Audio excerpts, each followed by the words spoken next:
mbokk yi ñi seetaan asalaamaaleykum ñu ngi leen di nuyu bu baax ñu ngi leen di ziyaar di leen baalu ax di leen baal ax ñu ngi am mbégte lool ci génn gi ñu génn ci mawlidu rasul sallallahu alayhi wa sallam lépp lu ñu ci ñaan yal na ko yàlla nangu lépp lu ñu ci def ci ay salaatul fatiha yal na ko yàlla ful ñu ngi baalu ñëpp ax di leen baal ax gàmmu waxtaan la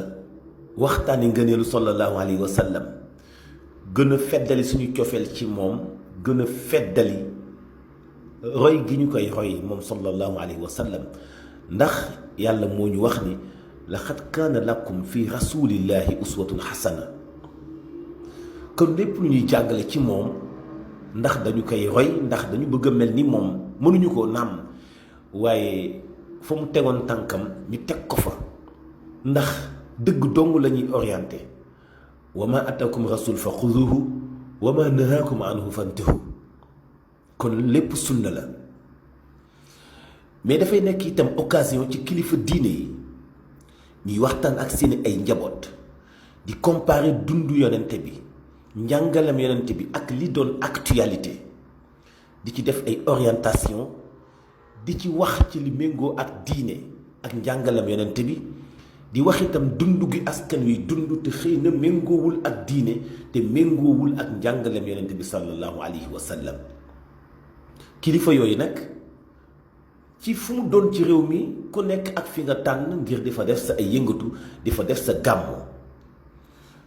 mais ñu jël benn exemple ci Seyd Mouhamadin al Moustapha Sy al murshidul am mooy le responsable moral dairatul moustarchidine wal moustarchidaati lal na ay points yu bëri yu am solo ci gàmmu gi ak enseignement bu am solo bi mu ci def mais jàngat décortiquer li nga xam ne mooy situation politique nationale mais bi loolu weesoo ci rédaction yi ci rajo yi ci réseaux sociaux yi ku ne ak ñi ngay commenter ak ni nga xalaatee ci wàllu nawloo ci wàllu respecté ci wàllu interprétation bu méngoo ak li eggale njàng mi wala toj ko ba ñëpp mën koo comprendre malheureusement ci biir Sénégal yi ñuy woowee ay analystes wala ci biir journalistes yi nga xam ni foog nañu ni ñoom dégg nañu message yi ci jotaay yi ñu toog da nga ciy gis ay njuumte yu doy waar ma jël benn exemple misaalu journaliste bi tudd Pape Amadou Fall ci ondu yu Zik FM la waxe ni dafay décortiquer discours Serigne Moustapha Sy mu ni Serigne Moustapha Sy dafa mënut a digérer jàppale gi xalifa généraux yi jàppale président Macky Sall mu nekk njuumte gu mag man bu ma dégloo Pape Amadou Fall wax ñu ni analyste politique la damay tiit bu ma déggee ñu ni moom am na xam-xam ba dafay jàngale communication ba noppi interpréter discours Serigne Moustapha Sy bi façon interprétation bi man damay tiit Serigne Moustapha Sy lan moo koy déranger ci ay xalifa généraux yu soutenir candidature Macky Sall président Macky Sall mënut a déranger Serigne Moustapha Sy keneen déranger wul Serigne Moustapha Sy dafa jàngal njabootam mi yar teggin sutura ak topp ci ginnaaw njiit kon amul luy bàyyeekoo ci xalifa général benn bu mu mën di doon buy déranger Serigne Moustapha Sy ki gën a tuuti ci njabootam sax loolu du ko déranger waxuma la ak moom Serigne Moustapha Sy caaxaan déranger woo Serigne Moustapha Sy analyse bi dafa tuuti te gàtt xëy na moom Pape Amadou Fall ci ni mu jàngatee ak li Serigne Moustapha Sy wax lépp ni mu xóote li ci nekk ci am njàng moom gisu ci en tant que analyste moom gisu ci lu dul ni li xalifa généraux yi jàppale Macky Sall daf ko déranger xalaatam gàtt na lool te tuuti na lool wa fi anfusikum afala tatafakkarun ñun am nañu xel yi ñuy xalaate mun nañu déglu discours mun nañu déglu waxtaan ginnaaw bi ñu nekkee ay njaboot ñun li ñu dégg ak li Pape Amadou Fall wax ñun daf ñuy wan moom niveau bu suufee bi mu am te mu ni analyste la daf ñuy wan xëy na ñàkk neex dañ koy boole ci ñi discours Serigne Moustapha Sy neexul comprendre nañu ko grawul mais faw mu nangul ñi ni analyse politique bu gàtt la def bu gàtt bu xeeblu bu primaire boo xam ni nit mënu koo def ci discours Serigne Moustapha Sy ñu ni yow analyste politique nga wala yow ko am xam-xam nga wala yow ko am dégg-dégg nga wala yow koy jàngat wax nga non ni mu ko xalaatee tuuti na te gàtt. Encore une fois Pape da ngay essayer fréquenter njabootu Serigne Moustapha wala nga jéem a dégluwaat waxtaanam jéem ko décortiquer man je me pose la question ni est-ce que kii déglu na sax discours Serigne Moustapha Sy bi non dama foog ni dégg ko dégluwu ko dafa am envie pour tontu ko rek xëy na parce que jombu kanamu sëñ bi neexu ko sañ na ko beneen jàngat bi mooy jàngatu beneen journaliste bu tudd Pathé Mbodj moom nee na Serigne Moustapha Sy naka jekk ba ñu ko xamee ba léegi ci politique la nekk sos na parti coowam li nekk diggante mag Issa Sall moom xamul li xew xamul lan moo dox ci diggante Serigne Moustapha Sy ak professeur Issa Sall xamul kañ la ñu ànd xamul kañ la ñu sos parti PUR wala principe yi taxoon ñu sos ko dañu tàggat Serigne Moustapha Sy dafa tàggat ci njabootam lépp lu nit nekk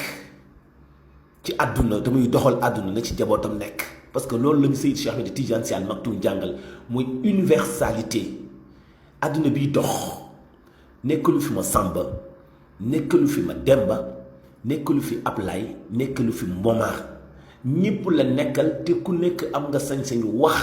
joxe sa xalaat te bokk ci ni àddunay doxee est-ce que dafa araam Serigne Moustapha Sy sos parti politique est-ce que moom mus naa gis Serigne Moustapha Sy ni moom candidat la est-ce que gis na lenn luy dox ci réew mi njabootu Moustarchidina wane ci ak yaafus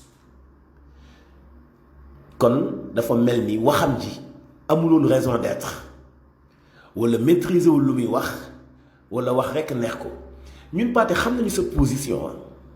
ñoo bokk métier mi te respecté nañu la lool mais xam nañu sa position tey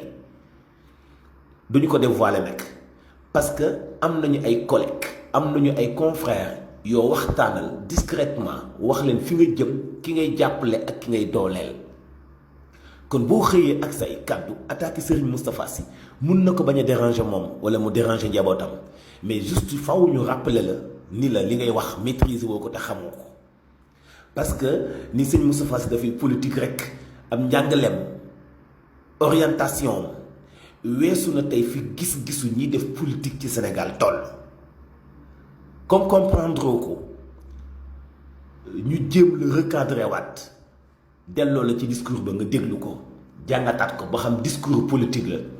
wala leçon bu mën a servir Sénégal la ren ba déwén wala leçon bu mën a servir Sénégal la pour ay siècle ku nekk am nga sañ-sañu féete fu la neex waaye bu fekkee da ngay mbubboo aw tur muy ñu ni yow journaliste bu leer nga yàgg nga ci métier bi am nga ci connaissance am nga ci expérience da nga ciy jàngale vraiment nga bañ a gàtt xalaat bañ a gàtt dégg-dégg bañ a gàtt gis-gis bañ a gàtt ni ngay xalaatee bañ a gàtt ni ngay orienté wala interpréter xalaatu keneen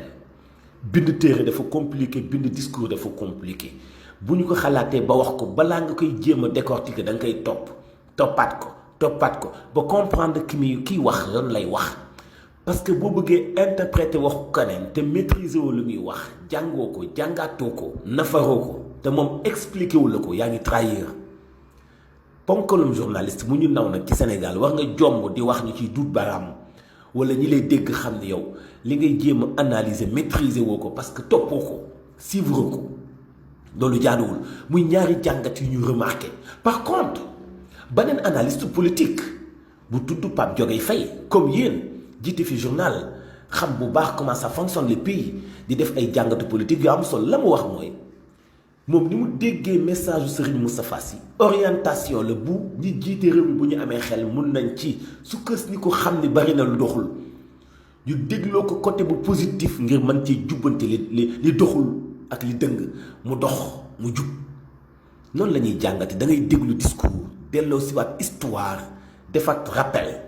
poser ci ay questions boole ci wax ni dama njort ndax borom mi bind discours bi nettaliwul ko te doo njabootam pour comprendre fa muy waxee donc ñu ngi saluer courage bu Pape Diogaye Faye ci ni mu leerale ci relation bi musa dox ci kilifa diine ak kilifa aada boole ci discours bu jóg bu nekk day nekk leçon boo xam ne mun na servir gouvernement bi jiitew askan parce que Serigne Moustapha Sy dafa njaboote ñu bëri ci askanu Sénégal ba tax na boo dee mbubbooti journaliste mën nga nekk njaboot mën nga jëm fu la neex mën nga contre ko la neex mais comme nee nga journaliste nga da ngay honnête ci sa ay démarches da ngay honnête ci sa ay propos fexe say kàddu lépp rafet même bu fekkee da ngay jàngat mais say kàddu rafetul te li ngay jàngat maîtriser ko te li ëpp ci sa ay kàddu du dëgg loolu dafay poser problème te dafay wàññi crédibilité mus naa ko wax atum 2015 année bousculade bu Mouna bi ma ni leen c'est trop facile nga toog ci sa salle reer ba suur ak sa njaboot di waaj a tëdd sa xel dem ci lëf nga ni dégg naa lii de man nii laa ko jàngatee sa yoon ci yow li ngay jàngat est-ce que du day attaquer ki wax est-ce que du day attaquer ki fekkee est-ce que du day attaquer ki am ay preuves te yow mi koy attaquer da ngaa reer ba suur tëdd rek aj say tànk foog ni yaa rey golo gi alors que maîtriser woo dara ci li ngay wax donc encore une fois presse bi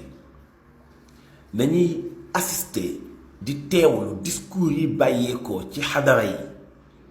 ngir bu ñu ci joxe seen xalaat man ka cay joxe bu jub rédaction yi nañuy envoyé ci xew-xewu diine yi ay journalistes yu mën a dégg niveau bi ñuy waxee ci wàllu diine nañu bàyyi discours yi ñuy jël di ko def ay coupon di ko dagg li la ci arrangé wala quand tu veux attaquer une personne nga dagg fi nga ko bëgg a attaquer def ko benn extrait pour attaquer personne boobu te ki ngay attaqué di borom njaboot nekk kilifa encore une fois nit ki mënul interpréter discours Serigne Moustapha Sy te déglu ko mu jeex wala mu comprendre ko wala mu nekk njabootam dans ce cas nag bu fekkee nee nga nit ku ñu nawloo nga ci wàllu xam-xam soi-disant grand journaliste da nga war a dal da nga war a tey da nga war a bañ a attaqué nit ki da nga war a bañ a wax lu la wóorul vraiment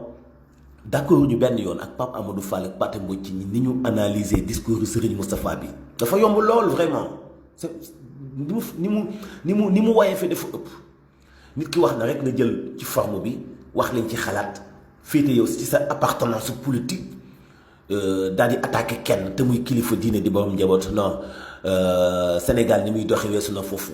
xale yi jàng nañu am nañu xam-xam bu dee ci xam-xamu diine bu dee ci xam-xamu communication bépp mag bu foog ni li nga jàng ci communication doy na la ba lu la neex interpréter xalaatu jàmbur boobee dina am kenn ci njabootam ku ëpp lu njàng te mu raw la ci wàllu diine tegg say wax teg ko fële bu fekkee la ngay wax méngoowul ak yoon et désormais faw ñu xool nu ñuy interpréter waxu kilifa diine yi safaanu loolu képp ku jalgateeti tekki kilifa diine kàddoom ni mu la neexe des na la xamal ni yow la sa niveau suufee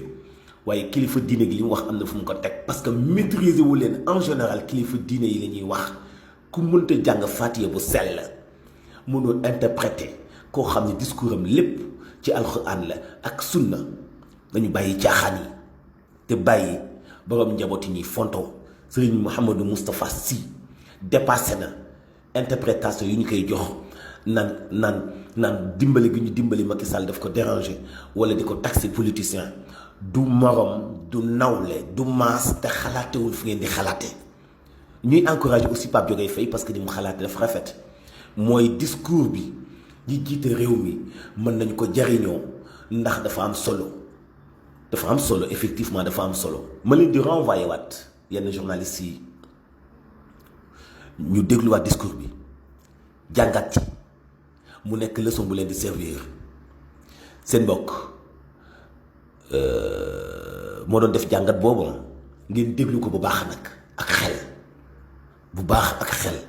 te xam ne Sénégal diine daf fi am doole mais pas ay caaxaan ci wàllu politique wala parce que tu es grand journaliste nu la ne xalaate nit ñëpp a jàng li kaas defa bokkul waaye ku xëy guur sam kaas jaa ngi jëf caani bekk MMD Média abonné leen suñu chaîne man di jot notification bépp beneen vidéo bu ñu dugal te dina bokk ci li ñuy soutenir aussi ngir ñu mën a continuer àndandoo ak yéen ci jàngat yi ñuy def ci lépp lu Sénégal laaj na ko surtout ci lépp loo xam ne dafay ñoŋal xalaat ak njàngaleem kilifa diine yi jaa ngeen jëf.